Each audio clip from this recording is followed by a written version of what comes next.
Okay, thank you guys for joining us for this month's share. We're just doing our group video again for you guys, and we're talking about relationships after loss. Just going to start out. My name is Rachel, and I'm on the board of Share of Lancaster. And Angie, if you want to go ahead and introduce yourself. Sure. I'm Angie Shelton. I've been a volunteer with Share for about 7 years. I am a therapist. I am perinatal mental health certified, and I am a certified grief professional, and I'm a loss mom. I have had 2 losses in my 8th week of pregnancy and my 22nd week of pregnancy, and those were almost 20 years ago now. Yeah, it's crazy how even for me, I'm thinking I started my whole journey almost we're 10 years, and it's just like, yeah, it's just crazy when you go back and you're like, wow, time is just, and you're still so engaged and so wanting to give back. It's just so beautiful. So relationships after loss. I think the first relationship we really have to talk about is the relationship with ourselves. So whether we want it to or not, and I'm going to say most of the time, but I would say almost all the time, after the loss, it just changes you, whether you want it to or not, and in different ways that maybe you didn't expect. So it's a relearning of how you're going to navigate life after that loss, and that relationship with yourself, how you knew yourself. You were so predictable to yourself, and now you're experiencing things you've never experienced, and you're having emotions and reactions and traumas and triggers and all these things that never came into your life. And now after this loss, this is a day-to-day thing you've got to figure out. So the relationship with yourself is going to get hard because you don't feel like you don't know yourself anymore. So how can you even have that relationship? So it's a relearning of who you are now after that loss, in order to then even begin to work on the relationships with others after that. So if we just really just start with that relationship with ourselves, what could be like the first couple things that we can do to really get to know ourselves and honor ourselves after that loss, so that we can use those same tools with the relationships around us? Yeah, so I think the first thing is something that I say a lot, and that is don't censor your responses. Whatever it is that kind of comes up in you as time goes on after your loss, learn to allow that. And we call that, in mindfulness practices, we call that non-judgmental observation. And it's where we're just being aware of what's happening inside of us, what our responses are now, and we're not judging them. We don't tell ourselves, oh, I should this, I should that. Instead, we just allow ourselves to be. Whatever this experience has created in me is what it's created. And so now we have to move forward with the reality of what is. And a lot of times we might not want to look at that reality. It might be painful, it might be hard. But the first thing that we have to do is to allow ourselves to be who we are now, to have this experience, and to allow the experience to make us different. I hear a lot, and I think it's absolutely true. The level of your grief is going to match the level of your love. And I think that we can't expect to have one of these amazing, life-changing relationships with the child that we've lost and not think that it's going to change us. Parenthood always changes who we are. It makes us different. And even if our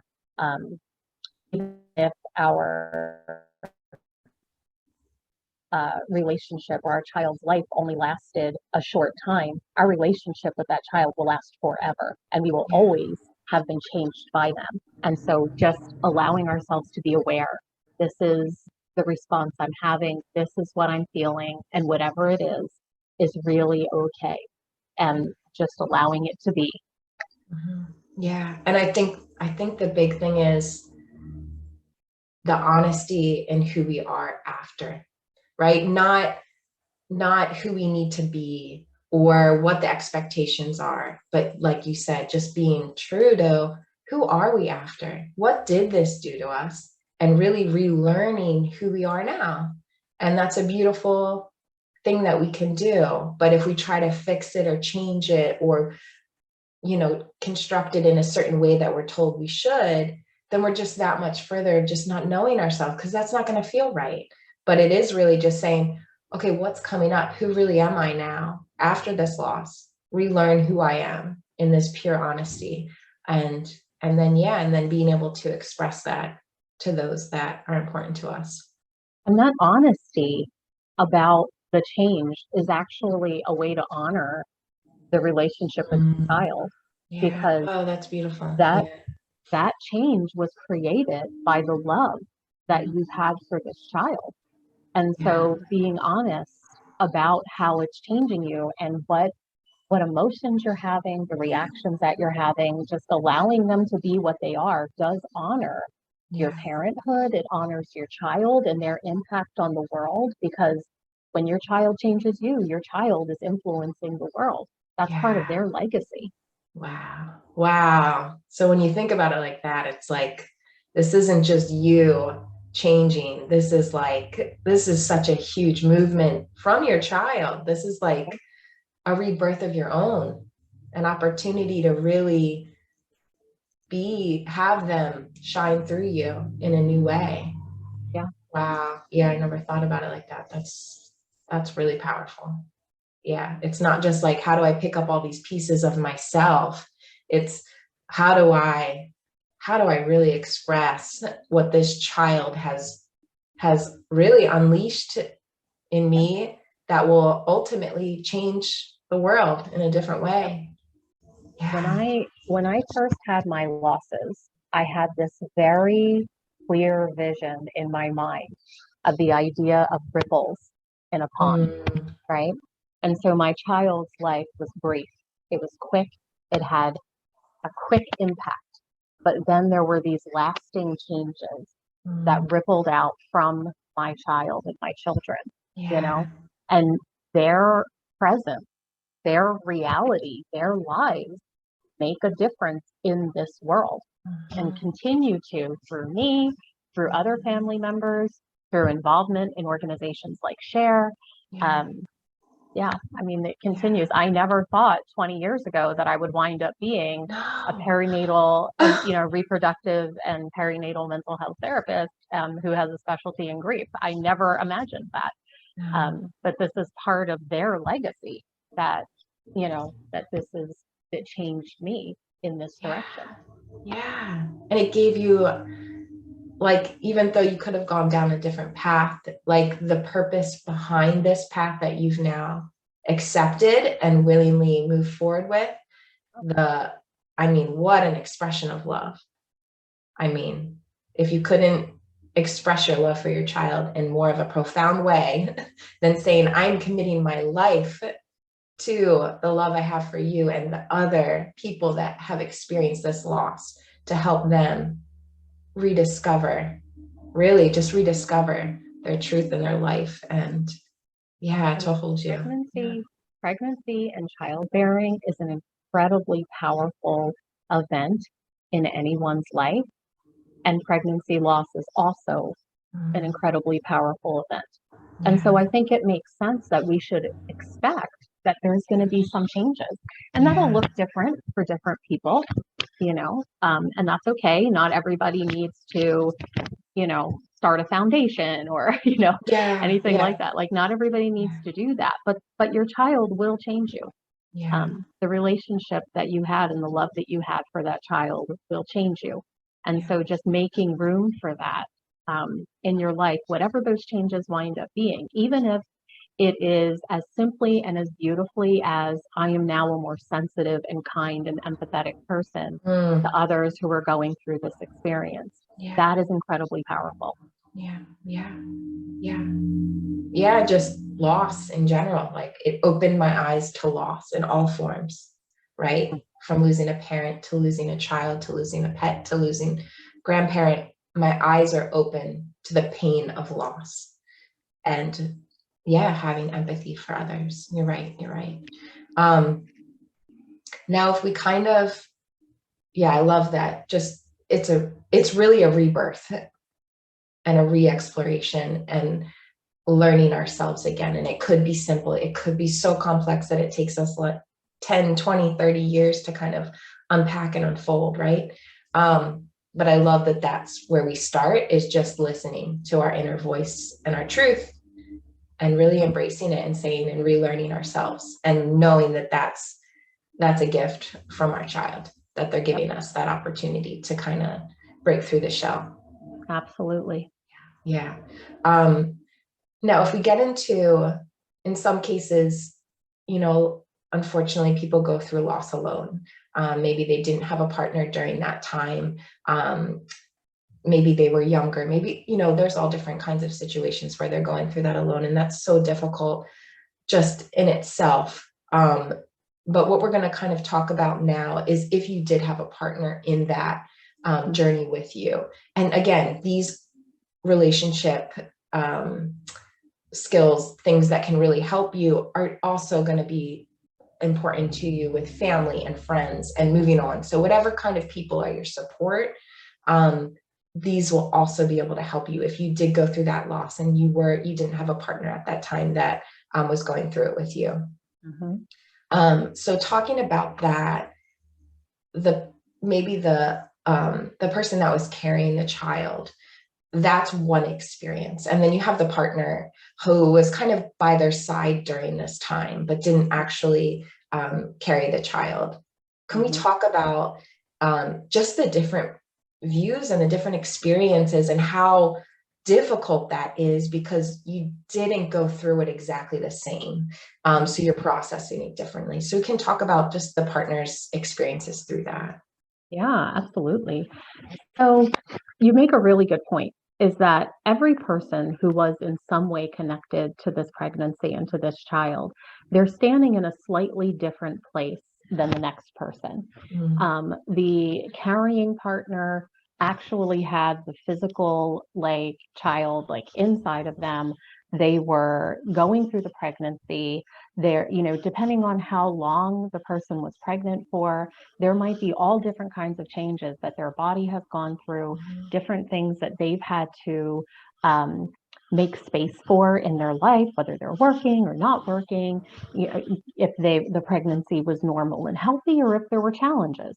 So the pregnant person has one set of experiences, and if they are partnered, the partner is intimately involved with the pregnancy, but they are one step removed.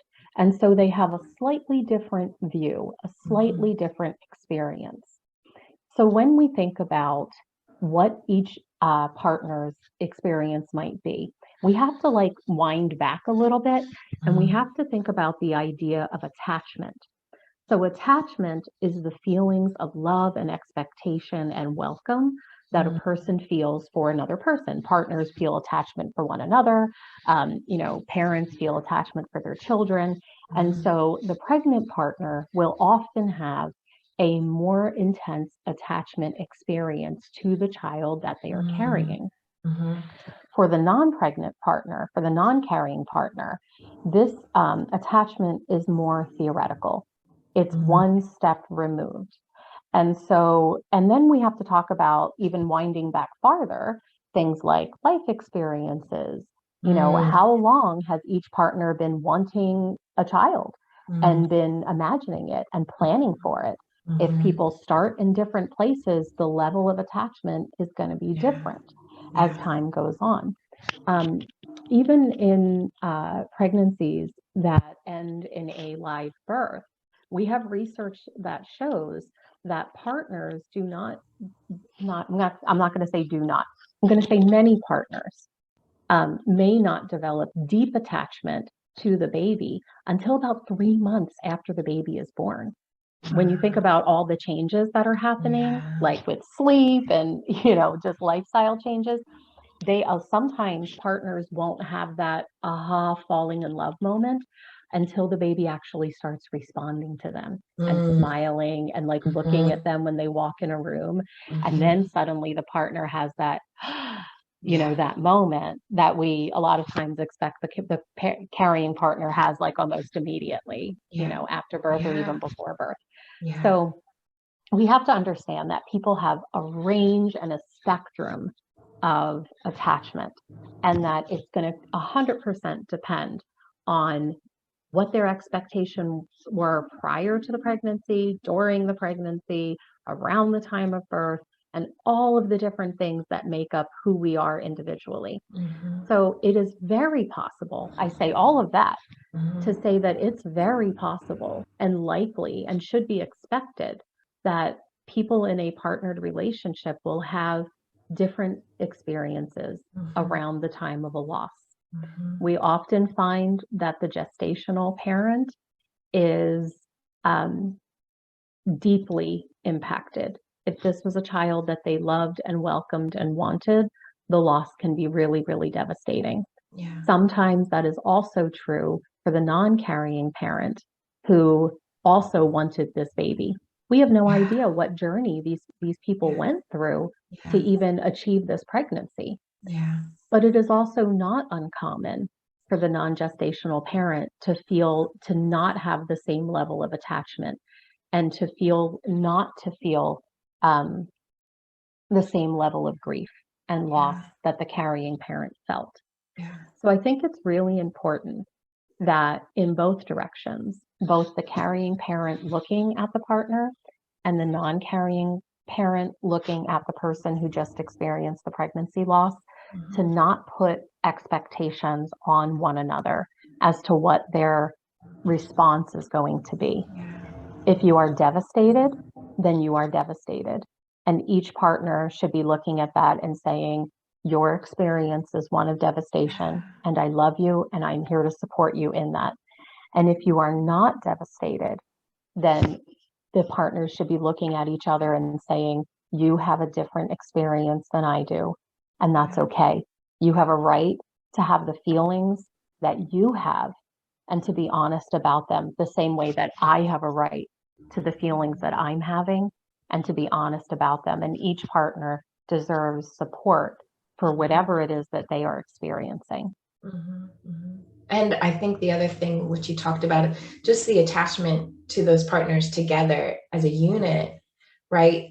Watching the other ones suffer, and maybe you're not sure, you're not there, and you're not feeling that same, but just even to watch them suffer in that devastation Yeah. then has an effect on them too. So not only will they feel their own devastation, but then they're watching Yes.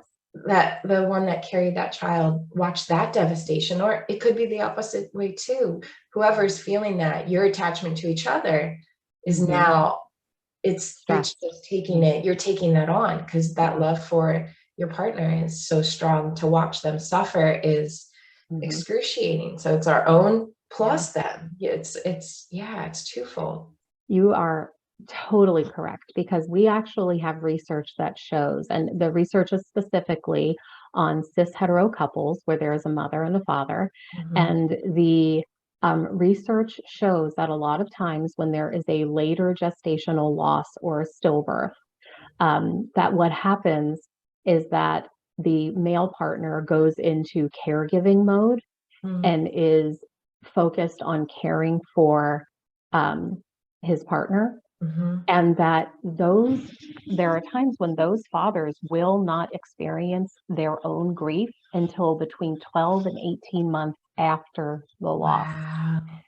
So there can be delayed incidences of grief as well, where we think that, dad maybe is, not feeling anything or is cold, but really dad has gone into survival mode where he Yeah. wants to take care of his wife, Yeah. and that's what his focus is. Yeah. And it isn't until down the line when he feels that his partner is safe and is recovering that he can begin to experience Mm. his own emotions. Ugh. Yeah. So So that's yeah, we don't something even to know. consider, yeah, Yeah. like that journey of figuring out who you are after loss. Right. I mean, you could be years apart in doing that Yes. because you have to fill the role you feel is best. And if it's supporting your partner who is just drowning, right? It doesn't matter that you keep getting pushed under a little bit and a little bit. They're drowning. So you're going to them to get them above water just for a couple minutes to get a breath. But then when you feel like they're able to kind of sustain that, then you come back and you say, you know what? I felt like I've been being pushed under this whole time too. Like I now have to deal with this experience. So you're right. There is no, it's not immediate. It could take years, and it could come out at a time that you're just like, where did this come from? Why are you now grieving? This happened. Like, I've just gotten to a good place and now you're going to be grieving. Like, I can't go through this again. I went through this myself. I can't watch you go through it. I mean, yeah, there's so many just unpredictable. And I guess that's why the most important thing is, Angie, is to make sure people are getting support and help, right? Because we don't know how to do any of this. We just know how to survive through it, hopefully, by just getting through one day at a time. But if we had more tools, more advice, more support, maybe we can do it more gently and more lovingly. And yeah, it's a lot. And that brings up a really good point, that grief can look really different for different people too. We find that that women will often cry and have like that emotional kind of expression of like sadness and grief and like what we classically think of as grief, whereas we find that men will display irritability and anger a lot more often. This is just because of how we're socialized. Women are allowed to feel sad. Men are only, allowed to feel anger. So we see those kinds of expressions more often, in that way. But but it'll look different. And it goes back to the idea that we make room for one another because we all will have complicated feelings around loss. And at different times, like our relationship with our grief changes over time. It changes us, but then we have a different relationship with it as well. I mean, my relationship with my grief for my children still exists. It looks different than somebody who's maybe newly bereaved. I sometimes I still feel sad and I can still cry over it. But I also have learned to look at that grief as like an internal memorial of my children. So there are some ways in which like I'm grateful for it. It's a long-term companion now that reminds me of my kids. So our relationship with grief changes and different people can have different experiences of it over time. Giving one another space to feel what they feel and not expecting them to feel what we feel is a really important way to grieve healthily. Just as simple as, hey, here's my check-in for you today. This is where I'm at. This is how I'm feeling today. And here's what I think I need.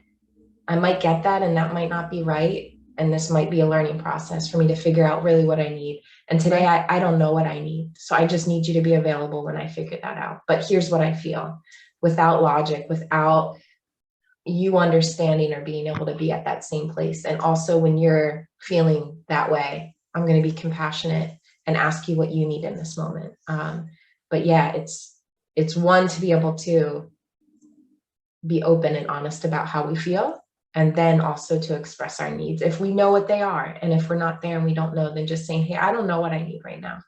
I'm going to try to just spend some time alone, or I'm going to go take a walk and maybe I need you with me, but maybe I need to be alone.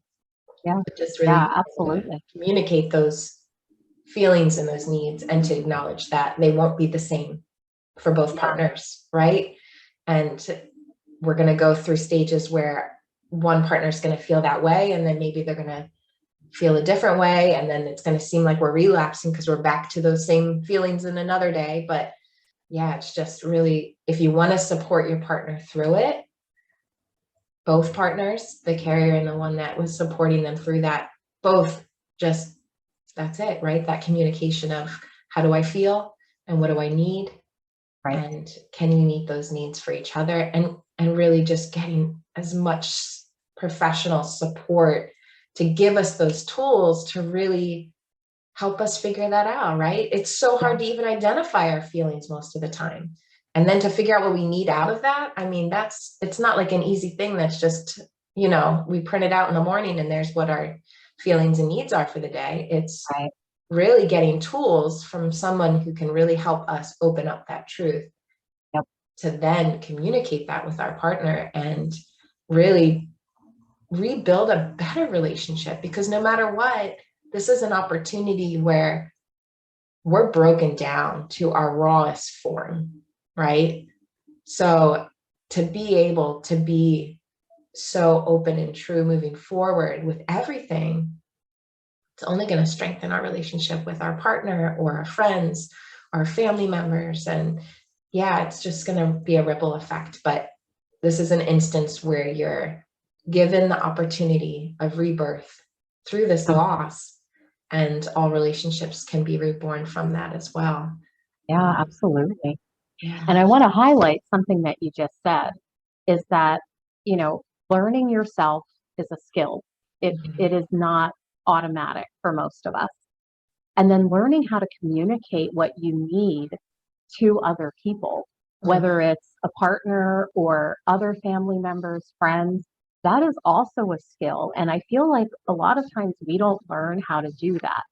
Um, so yeah, I mean, that in itself is a skill, but you were absolutely like demonstrating that perfectly when you were like using I statements and you were saying, I am feeling, and then stating what it is that you're feeling or what you don't know what you're feeling. Yeah. That's perfectly fine as well. Yeah. And then saying specifically, I would like you to.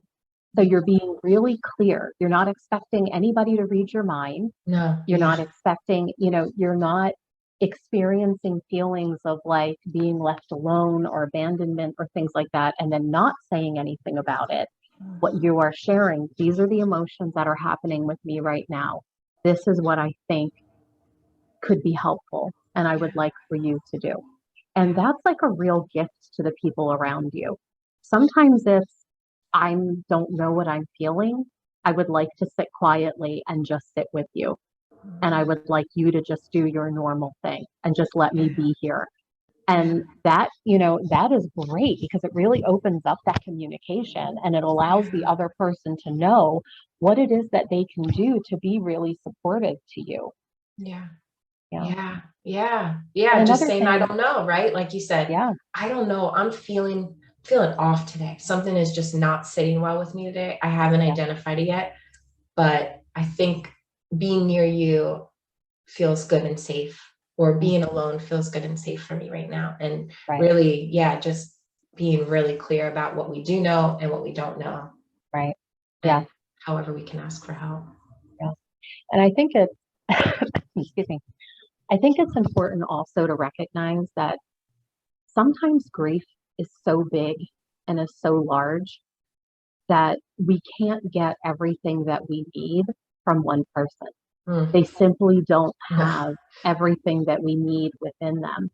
And so, again, releasing the expectation from like a partner to be the one who's going to be able to meet all of your needs when you're grieving. It might not be possible that one person can do everything for you. No. And so, like, just being aware that you might feel at times that this person or that person is not giving you what you need, and they might not be able to. Yeah. So it's a great idea.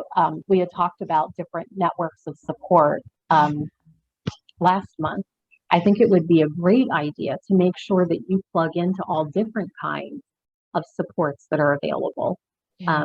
so that you can find or you have a greater chance of finding someone who's able to meet your need when you have the need, when you have a wider network of support.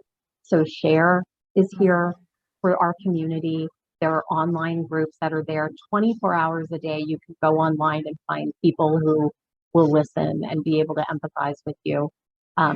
Family and friends like beyond your partner, Yeah. great to like if there's someone that you feel safe with, like, talking to them as well. And then there are also professionals where if you feel like you need a higher like level of support, then that's what we're here for. We're here to support you through this loss and to give you, the help to meet some of those needs. Yeah. Yeah. No, that's wonderful. And I think just to take away from today, just one thing that we can really do is just start with yourself. And if it's just starting with yourself every day and saying, how do I feel today? And maybe writing down how you feel. What do Yep. I need today? And if there's someone like a partner, someone close to you that you can share that with, who you think can actually provide you with some of those needs, then that's such a beautiful thing. But even just helping yourself identify it, like today I'm just not feeling grounded. So what do I do to feel grounded? Or today I'm just feeling really sad. What helps me to reconnect with my child? You know what?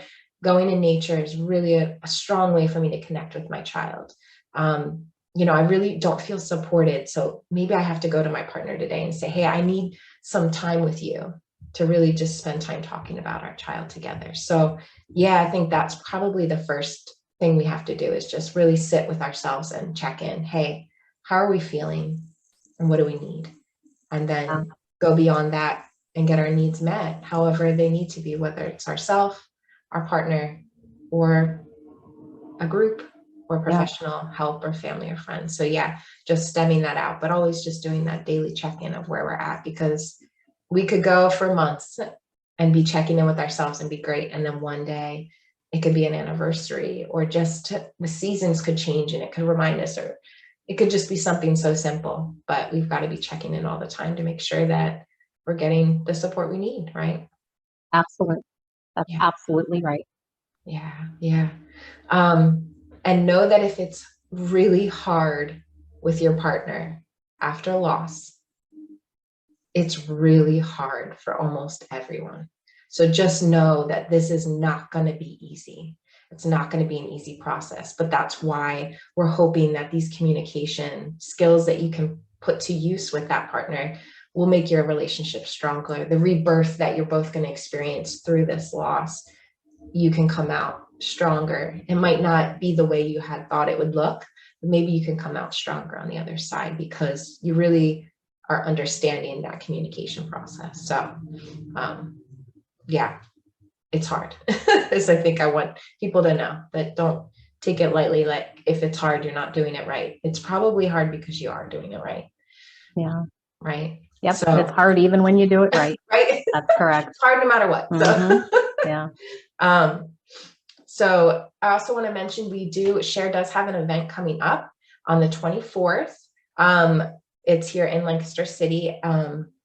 We have information on our website, on our Facebook page. There's information there to sign up and get your tickets for it. But what we're doing is just all of our Share community. If you're a parent that has been touched by Share because of your loss, so really if you're just a lost parent, we invite you to come, enjoy a night together with the community. We're going to have dinner and we're going to have mystery theater and fun, just a fun, really just uplifting and loving, supportive night that we like to do every year for our family. So that's the June 24th, and you can get your tickets online for that. And then next month, Angie and I will be talking about telling your story. And this isn't just sharing your story and making sure that you're getting it out there and telling it to everyone. This is really just telling your story, but more so discovering your story. Really going back to just the whole parts of your story that really make it, in some ways, just this beautiful piece of art that was created without us really being able to see it until we can kind of look back on it. And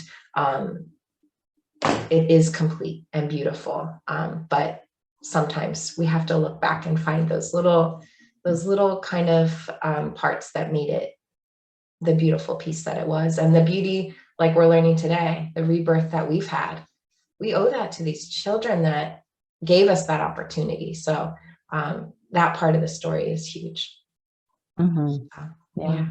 Yeah. Well, thank you, Angie, for today. And thank you for all of your expertise and just really being able to help this community get the support, even if this is their one form of support outside of their family and friends. It's just a beautiful gift that you're able to give this shared community. So I thank you. And I look Yeah. forward to speaking with you again next month. Okay.